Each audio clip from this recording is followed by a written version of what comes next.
All right, good. Hi, my name is Phil Turner. I'm a resident here in Lake Wildwood, have been for 2.5 years, and I'll be interviewing Mike Zemetra. Did I pronounce that right? Zemetra, yes, thank you. So first thing, why don't you introduce yourself, give people a little bit about your background, why you're running for the board.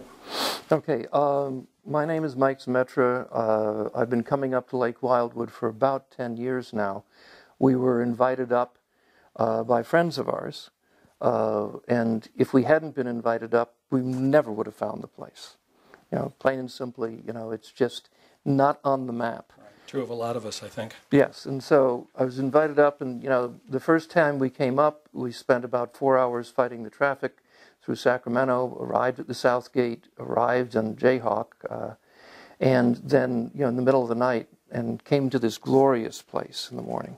I fell in love with the place the first day we were there. So we started looking for houses, and everyone told me, well, you know, better buy now because they'll go nothing but up.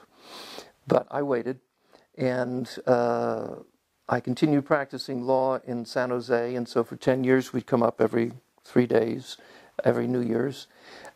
Still in love with the place, promoted it with my friends and my colleagues, and finally I retired from my law practice in 2010, and in June we purchased a home on Waxwing Drive, Doc Holliday's old home, and moved in, and, you know, began to look at the situation around us and saw that, you know, some of the infrastructure was somewhat dilapidated or deteriorating, and I wanted to see, you know, an improvement in some of those areas. Specifically, I wanted to go down and market Lake Wildwood to the legal community, the tennis and golf community down in San Jose, and I was getting resistance, in a sense, or objections from some residents who said, well, who would move here?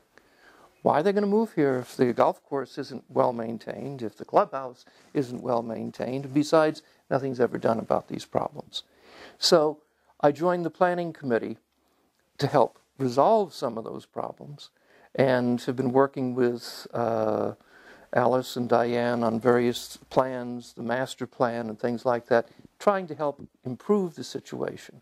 So you've really had an introduction to Lake Wildwood and how it works. Why don't you talk a little bit about that? What have you learned from being on this committee, from watching the board, from kind of thinking about the governance of Lake Wildwood? Okay.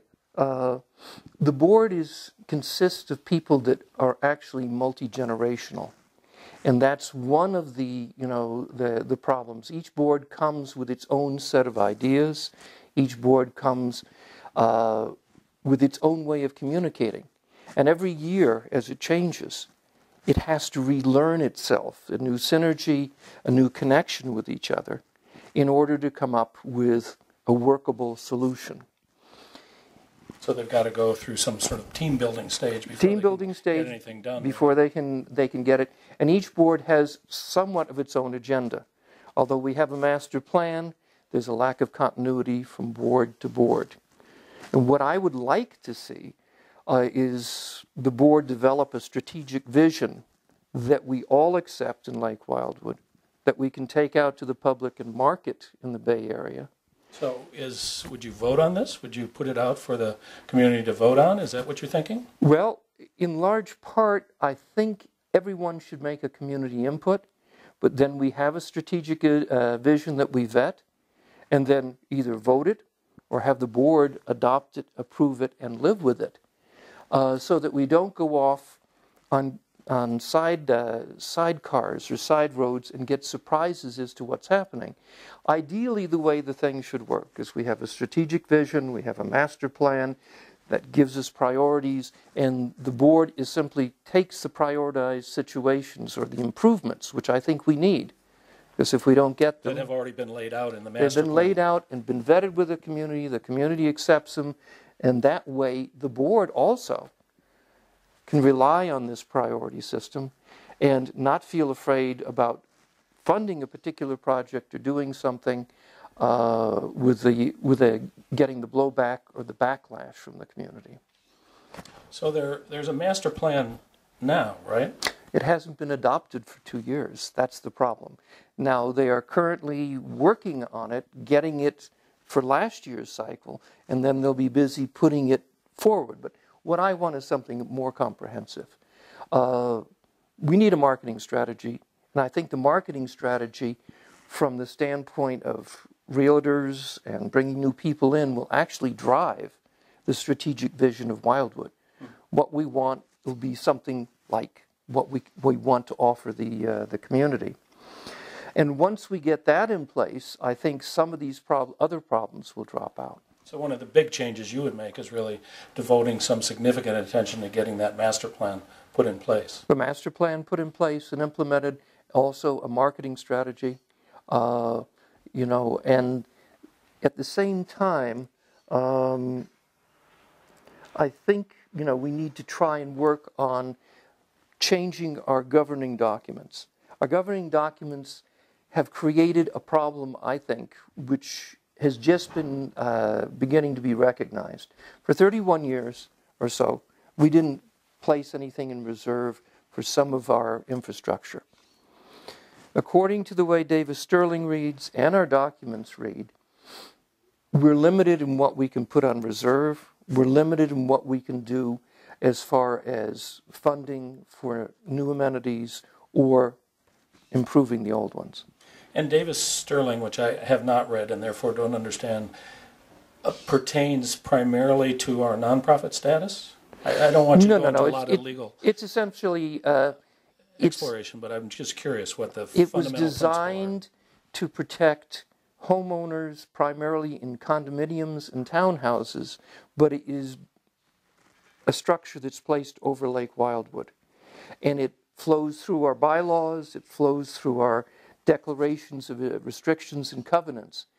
Now, there are other options that can be used. Lake of the Pines, for example, does not limit its development to the same extent that Lake Wildwood does.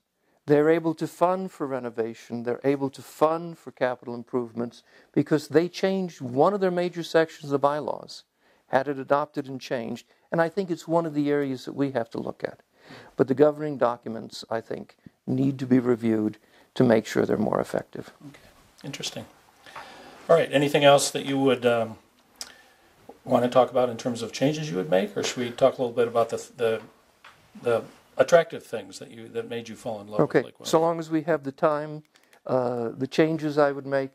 One of the problems in the discontinuity between the boards is we don't have a project approval process that goes from proposal to implementation, completion, and then lessons learned. And sometimes we are making mistakes that occurred back from previous boards that they weren't aware of.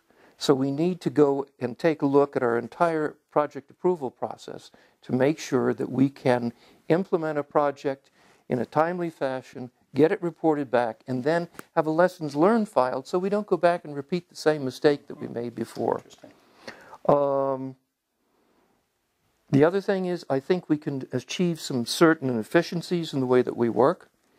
And those, I think, specifically, I think each board member should be given a department that they are in charge of in the sense of reviewing their organization, their structure, their efficiency. Couple that with a member from finance and audit. So as we go into the budget making process, we have somebody there that can say, hey, we can recommend to the staff improvements in the way we operate, efficiencies, use of technology, the use of outsourcing, so that we can generate some savings and take those savings and use them to improve the projects. So it sounds like you'd professionalize a lot of the management of Lake Wildwood. To a certain extent, but I mean I think basically the board gets caught up in the budget too late. They need to step back and set policy to begin with and help achieve those kinds of things by goal setting and giving standards to the general manager before they get into the budget. Also, finance and audit doesn't get in that deep into the audit of the budget. They're limited in what they can do. So we need to take them, bring them together with the board, somebody that has some background. There is a member on finance and audit that is in charge of each department. They audit. Let's make the board members the same. Bring the general manager in front of the board at an early stage in the budget making process, so we're not killed by the cuts of 1,000 knives as we go through a zillion numbers. Anyway, that's the start. Okay, so we're getting short on time. But yeah. Talk a little bit, if you would. You've got a fairly ambitious set of things that you'd like to see happen. Good things, but things that cover a lot of territory. What do you bring to that? How would you particularly make some of those things happen? Okay, I have a legal background. One of the things I want to see is better communication between the community and the board. So I would want to help them develop a better disclosure strategy. I would also like to see a more open set of workshops that are done so that we can explore some of these things and at the same time build a structure that we can provide the continuity from board to board. Okay, good. So anything you'd like to add? The good things that you like about Lake Wildwood and wouldn't change? Okay. You've covered a number of things I think you would change. Okay, well, what I can see is improvements. I see improvements in our parks. They're coming up to standards, and I like the way they're being done. They're vetted well with the community. Golf has taken charge of itself. And I'd like to take the model that golf used to improve its functions and use as a template to put on top of, say, security or other departments where we can achieve some more of the efficiencies. Now, the last question you have is what measurable improvements would I like to see? Okay, I'd like to see the strategic vision put in place with a master plan that's implemented. I want to see strong marketing. I mean, strong marketing, both web-wise and direct. And then I'd like to see a modern clubhouse put in and begin to fund the amenities, for the future renovations with the efficiencies that we can generate. Okay, thanks very much, Mike. Sure.